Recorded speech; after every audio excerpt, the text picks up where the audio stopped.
हाय। इस वीडियो में हम बात करने वाले हैं सीपीयू के थोड़े बहुत आर्किटेक्चर के बारे में, मशीन के इंस्ट्रक्शंस के बारे में एंड क्या एग्जीक्यूशन का फ्लो होता है प्रोग्राम्स का, उसके जो भी इंस्ट्रक्शंस होते हैं सीपीयूज का, उसका एग्जीक्यूशन का फ्लो क्या होता है इसके बारे में। सो अभी तक हमने सीपीयू के इंटरनल्स का बात किया कि सीपीयू के अंदर कौन कौन से कंपोनेंट्स होते हैं। अब बात आती है कि अगर कोई प्रोग्राम सीपीयू को रन करना हो, कोई भी उसके पास छोटा सा इंस्ट्रक्शन आया तो क्या फ्लो होता है कंप्लीट सीपीयू के उसके रन करने का। सो आप ऐसा समझो कि सीपीयू डायरेक्ट हमारा जो लैंग्वेज होता है, जो नॉर्मल बोलने वाला लैंग्वेज होता है उसे नहीं समझ सकता। तो कोई एक मशीन लैंग्वेज होती है जो कि आगे चल के सीपीयू, मतलब उसको उसको डायरेक्टली उस पर जो भी कमांड्स दिए जाएंगे उसको एक्चुअली वो समझ सके, तो उसे ही हम मशीन लैंग्वेज बोलते हैं। एंड ये जो मशीन लैंग्वेज होता है उसमें कुछ इंस्ट्रक्शन सेट होता है पहले से एक प्री डिफाइंड की। फॉर एग्जांपल ऐड करने के लिए ऐड होगा, सब्ट्रैक्ट करने के लिए सब्ट्रैक्ट होगा, या फिर ज़ॉर या डिफरेंट डिफरेंट ऑपरेशंस के लिए आप चाहो तो उसको ऑनलाइन सर्च करो कि कौन कौन से मेरे इंस्ट्रक्शंस अवेलेबल हैं। बट वो सारे ही आपका एक सीपीयू समझ सकता है, और वो डिपेंड करता है आपके आर्किटेक्चर पे कि हो सकता है कि आपका सीपीयू एक तरह का हो तो वो उसके पास एक स्पेसिफिक इंस्ट्रक्शन का सेट होगा। अगर वो किसी और टाइप का हो, लाइक फॉर एग्जांपल हमारे सबसे पॉपुलर वाले जो सीपीयू आर्किटेक्चर्स हैं वो है x86, जिस पे आपके नॉर्मली सारे आपके लैपटॉप्स, लाइक अगर विंडोज़ लैपटॉप है या चाहे वो इंटेल का साइड का हो या AMD का साइड का हो तो वो प्रॉब्ली x86 का साइड का होगा। एंड वैसे ही अगर वो मैकबुक हो या वो आपके मोबाइल का प्रोसेसर हो तो वो ARM का साइड का होगा, ARM आर्किटेक्चर को फॉलो करेगा। इसके अलावा और भी होते हैं, जैसे आई थिंक RISC करके होता है, रिस्क, बट वो उतना वाइडली यूज़ नहीं होता। मेजरली आपके या तो x86 होता है या फिर आपका ARM होता है। तो डिपेंडिंग ऑन देयर आर्किटेक्चर उनके पास खुद के एक स्पेसिफिक सेट होते हैं इंस्ट्रक्शंस के जिसको वो फॉलो करते हैं किसी भी तरह के ऑपरेशंस को परफॉर्म करने के लिए। सो आपका एग्जांपल ऐसा हो सकता है कि ऐड, सिंपल सा इंस्ट्रक्शन है कि आपको ऐड करना है। किसे ऐड करना है तो हमने बात किया था जैसे रजिस्टर्स होते थे पहले। तो रजिस्टर्स वॉज बेसिकली आपका वही पास का मेमोरी जहाँ पे आपने कुछ भी स्टोर करा रखा है। तो अगर आपको ऐड करना है आप दो रजिस्टर्स के वैल्यू दोगे, R1 R2, तो ये आपका कंप्लीट इंस्ट्रक्शन हो गया जो कि सीपीयू को मिला है, और इसके बेसिस पे वो उसे परफॉर्म करेगा। तो बात यही है कि और ये इंस्ट्रक्शन भी कहाँ पे स्टोर होंगे। एट द एंड आप ऐसे सोचो कि आपका जो भी प्रोग्राम है वो एक list of set of instructions है। पहला ये चीज़ परफॉर्म हो, फिर ये परफॉर्म हो, फिर ये परफॉर्म हो। तो किसी भी तरह का प्रोग्राम जो आप बनाते हो, जो आपके कंप्यूटर को मिल रहा है, वो धीरे धीरे एक छोटे छोटे इंस्ट्रक्शन सेट में डिवाइड हो रहा है।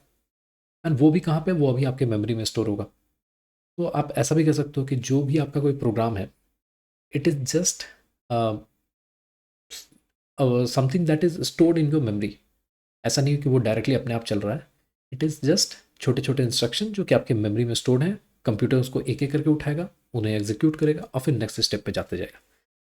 तो यहाँ पे अब क्वेश्चन ये आती है कि ये एग्जीक्यूशन का हमने जो बात किया इसका फ्लो क्या होता है। तो सीपीयू हमेशा ही तीन स्टेप्स को फॉलो करता है। सबसे पहला आता है फेच।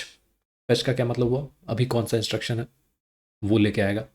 उस पर वो चेक करेगा कि क्या ये इंस्ट्रक्शन वैलिड है, क्या मेरे पास इसकी कैपेबिलिटी है करने की।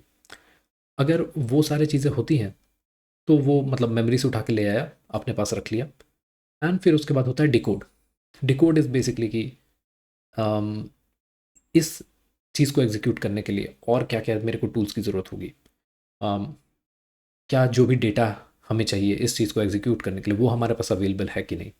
एंड फाइनली आता है एग्जीक्यूट।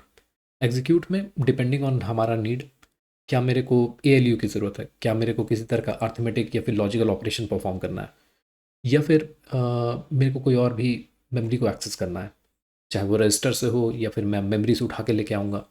वो सारी चीज़ों को भी फिगर आउट करने का चीज़ वो हमारा डिकोड में होता है, सॉरी वो हमारा एग्जीक्यूट में आ जाता है। और फाइनली एग्जीक्यूट करने के बाद आपने एग्जीक्यूट कर लिया, अब उसके बाद आपको जहाँ पे भी स्टोर कराना है आप उसको स्टोर कर दोगे। जब वो एक बार स्टोर हो गया तो हम फिर से फेच करेंगे अगला इंस्ट्रक्शन, एंड ऐसे सो ऑन सो हम आगे बढ़ते जाएंगे। तो ये साइकिल ऐसे ही कंटिन्यू होता है आपका एंड ऑफ प्रोग्राम तक। आपका जो भी प्रोग्राम होगा वो हमने ऐसे ही समझा कि program is set of instruction जो कि आपके मेमोरी में स्टोर है। वन बाय वन आप उसको फेच कर रहे हो, डिकोड कर रहे हो, एग्जीक्यूट कर रहे हो, एंड ये कब तक चल रहा है, जब तक आपका पूरा प्रोग्राम कंप्लीट नहीं हो जाता। तो अगर हम लोग इसको अब फिर हाई लेवल पे वैसे ही समझें, तो आपका पूरा का पूरा कंप्यूटर ऐसे बना हुआ है कि सबसे लोअर लेवल पे बिट्स हैं हमारे पास, जो कि एक्चुअली कंप्यूटर समझ पा रहा है। उसके ऊपर लॉजिक गेट्स हैं, जिसके बेसिस पे वो उन बिट्स पे कुछ ऑपरेशन कर पा रहा है। उनसे सर्किट बन रहा था, उनसे हमारा सीपीयू बन रहा था। उसके ऊपर मशीन इंस्ट्रक्शंस हैं जो कि हमने दिए हैं, बट वो भी हमारे प्रोग्राम से निकल के आए हैं। उनके ऊपर हमारा फेच, डिकोड एंड एग्जीक्यूट का पंचा चल रहा था। ये ओवरऑल एक हाई लेवल पे हमने समझने का कोशिश किया कि सीपीयू के अंदर आर्किटेक्चर के बेसिस पे उसके पास कौन कौन से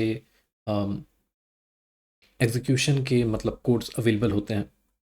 तो लाइक इसे इंस्ट्रक्शन सेट बताया हमने, और वो भी आर्किटेक्चर पर डिपेंड करता है। अगर वो x86 है तो मे बी डिफरेंट टाइप के उसके पास इंस्ट्रक्शंस अवेलेबल होंगे, अगर वो ARM है तो डिफरेंट टाइप का अवेलेबल होंगे इंस्ट्रक्शन सेट। जनरली पहले x86 काफ़ी पॉपुलर था, एंड अभी भी to be honest market dominance x86 का ही सबसे ज़्यादा है। बट आर्म भी अब लाइक काफ़ी ज़्यादा कैचअप कर चुका है। चाहे वो आप मैकबुक्स देख लो, जब से मैक का M1 प्रोसेसर ये सब आया है तब से वो काफ़ी आगे बढ़ रहा है। विंडोज़ के भी केस में विंडोज़ ऑन ARM करके एक पूरा विंडोज़ लाइक माइक्रोसॉफ्ट ने चलाया था, जिसमें स्नैपड्रैगन के भी प्रोसेसर यूज़ हुए थे। तो काफ़ी मार्केट शेयर अब ऊपर नीचे है, बट अभी तक टू बी ऑनेस्ट x86 ही ऊपर चल रहा है। सो इस वीडियो के लिए यही था, इतना ही, कि इसमें हमने बात किया कि कैसे CPU के अंदर इंस्ट्रक्शंस एग्जीक्यूट होते हैं, उसके लिए क्या क्या से स्टेप्स होते हैं, कैसे वो इन इंस्ट्रक्शन सेट को मतलब साइकिल करता है एक इंस्ट्रक्शन के बाद अगला। लाइक वो फेच किया, उसे डिकोड किया, एग्जीक्यूट किया, एंड रिमेनिंग इस आर्किटेक्चर के सेक्शन में हम लोग यही देखेंगे कि मेमोरी से रिलेटेड भी कुछ चीज़ें होती हैं कि लाइक कितने different type of memory available होते हैं हमारे पास, क्या उसकी हायरार्की होती है, एंड डेटा को हम कैसे स्टोर करते हैं उसमें। तो अभी तक के लिए इतना ही। अच्छा लग रहा हो तो आप फॉलो करो, एंड आपसे जल्दी मिलेंगे नेक्स्ट वीडियो में। बाय।